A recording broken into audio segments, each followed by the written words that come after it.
Hola, what's up? Apa kabar kalian semuanya? Hari ini kita akan mempelajari tentang nutritional assessment. Bagaimana kalian itu mengkaji nutrisi pasien kalian atau klien kalian. Tentunya, as a nurse, you have to, yang pertama, listen. Listen to patients, their family, and relatives. Dengerin apa kata pasien kalian, keluhannya, ceritanya dia, kenapa dia sampai ke rumah sakit atau ke klinik tempat kalian bekerja. Dengerin juga kata keluarganya atau siapapun yang pada saat itu menemani dia, tinggal bersama dia, kayak gitu. Jadi kayak keluhan-keluhannya dia, misalnya dia bilang, aduh, dia tuh udah kehilangan nafsu makan selama seminggu, terus dia mual, dia muntah, lalu dia udah mulai lemas dan segala macam. Nah, itu dari pasien kan. Mungkin keluarganya juga menambahkan, iya soalnya dia itu selain itu juga kurang tidur, terus dia juga punya penyakit tambahan yang lain, kayak gitu. Jangan lupa juga take a note, dicatat, digaris-garisin, di highlight yang merupakan data-data utamanya. Kemudian understand the medical issue, age, and medication. Jadi kalian tuh harus tahu dia tuh punya penyakit apa aja atau ada masalah kesehatan apa. Kemudian umurnya tuh berapa, karena usia itu sangat mempengaruhi kajian nutrisi kalian. Lalu juga penggunaan obat-obatan. Ada obat-obatan tertentu yang membuat gangguan pencernaan. Nah, yang kayak gitu-gitu tuh itu yang biasanya mempengaruhi status nutrisi dari pasien kalian. Lalu kalian juga understand the sign and symptom of malnourished patient. Atau kalian juga harus paham tanda-tanda dan juga gejala dari pasien itu yang malnutrisi. Lalu kalian harus juga mengetahui patient's meals habit every day, alias apa sih makanan yang biasa dia makan sehari-hari. Lalu perubahan apa yang dialami ketika ada masalah kesehatan. Lalu kegiatan dia sehari-hari itu apa, pola olahraganya tuh kayak gimana. Bisa aja dia juga lifestyle-nya tuh kurang bagus. Nah, lifestyle yang kurang bagus itu juga mempengaruhi guys untuk status nutrisinya, kayak gitu. Nah, ini sign and symptom seseorang dengan malnutrisi. Yang pertama itu ada penurunan berat badan yang tidak direncanakan dan tidak dapat dijelaskan. Jadi kalau misalnya kalian lagi menjalani pola diet tertentu dan kalian mengalami penurunan berat badan, itu nggak termasuk. Lalu yang kedua, feeling tired, alias lemes, terus lacking energy. Sering sekali tuh kayak, aduh energinya kurang nih, kayak tiba-tiba tuh capek aja gitu, energinya habis. Lalu ada peningkatan resiko terjadinya infeksi atau penyakit. Itu yang nomor 1, 2, 3, 4 ya. Lalu poor concentration, itu sudah pasti. Orang yang kurang makan aja, lapar, terus kurang istirahat, gak ada tenaga, itu biasanya konsentrasinya tuh berkurang, apalagi kalau dia sampai malnutrisi. Lalu susah juga untuk menjaga tubuh tuh tetap hangat gitu. Jadi dia kayak keringet dingin terus kayak gitu, merasa badannya tuh kayak demam gitu. Lalu low mood or depression, yaitu tadi berkaitan sama konsentrasi, sama moodnya dia, perasaan hatinya dia, kayak gitu. Ya kalian aja gimana sih kalau misalnya seharian udah gak makan, misalnya ada kegiatan tertentu, udah pasti kan moodnya jadi lebih jelek kayak gitu. Lalu increase change in developing post-operative complication.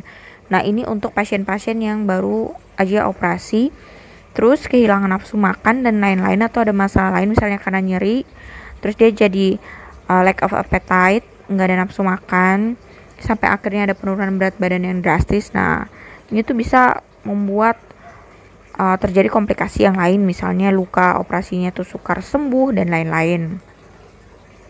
Lalu having a BMI under 18,5, itu udah pasti ya.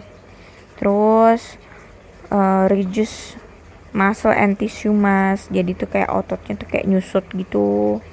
Terus peningkatan resiko pressure ulcer atau luka tekan. Lalu kemampuan tubuh untuk penyembuhan luka tuh juga udah mulai berkurang, menurun. Lalu mobilitas dan stamina menurun, ada permasalahan respiratori, lalu juga libido menurun, dan ada problem dengan fertilitas. Penyebabnya tuh macam-macam. Yang pertama tuh bisa karena adanya kondisi kehilangan nafsu makan tuh yang lama gitu, jadi long term. Terus ada penyakit tertentu, dia juga merasa sakit, dia mual. Terus ada juga diare. Bisa jadi tuh karena penyakit-penyakit tertentu kayak kanker, terus ada penyakit liver, COPD, kayak gitu. Terus ada juga itu merupakan efek samping yang tidak nyaman sama sekali dari obat. Lalu ada depresi juga.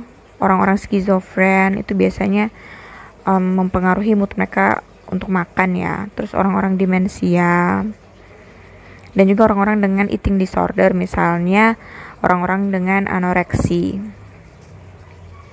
Selain itu ada juga kondisi gigi yang jelek. Nah itu bisa tuh mempengaruhi gitu kan nafsu makan. Lalu disabilitas fisik, tinggal sendiri. Emang kalau sendiri tuh nafsu makan tuh kayak menurun gitu gak sih? Tapi kalau kalian rame-rame tuh kayak makan semangat gitu. Terus limited knowledge about nutrition. Jadi dia makan tapi dia tuh nggak tahu nutrisi yang tepat tuh kayak apa. Jadinya malnutrisi. Terus low income. Jadi orang-orang yang berkekurangan lah, mereka mau makan apa kayak gitu. Terus orang dengan lack of appetite. Lalu condition that disrupt your ability to digest food atau absorbing nutrient, misalnya orang-orang dengan Crohn disease dan ulcerative colitis. Kalian tuh kaji gimana? Kalian kaji BMI-nya. Jadi itu cara hitungnya tuh kilogram berat badan kalian dibagi sama tinggi kalian di meter kubikan kayak gitu. Misalnya ada yang beratnya 50 kilo dengan tinggi 150 cm. Berarti itu sama dengan 50 kilo per 1,5 meter kuadrat kayak gitu. Terus kemudian ini ada keterangannya. Kalau kurang dari 18,5 itu underweight. Normalnya itu 18,5 sampai 25. Nah, kalau lebih itu sudah masuk overweight. Lalu ada antropometri juga. Itu termasuk dalamnya pengukuran mid upper arm circumference. Lalu ada juga mid arm muscle circumference di sini. Lalu biochemistry-nya itu pemeriksaan lab yang kayak hemoglobin, albumin dan temen-temennya. Lalu juga pemeriksaan klinis yang lain, misalnya ada kanker, COPD, diare dan lain-lain. Terus kemudian jangan lupa juga kaji juga tentang kebutuhan cairan berdasarkan umur.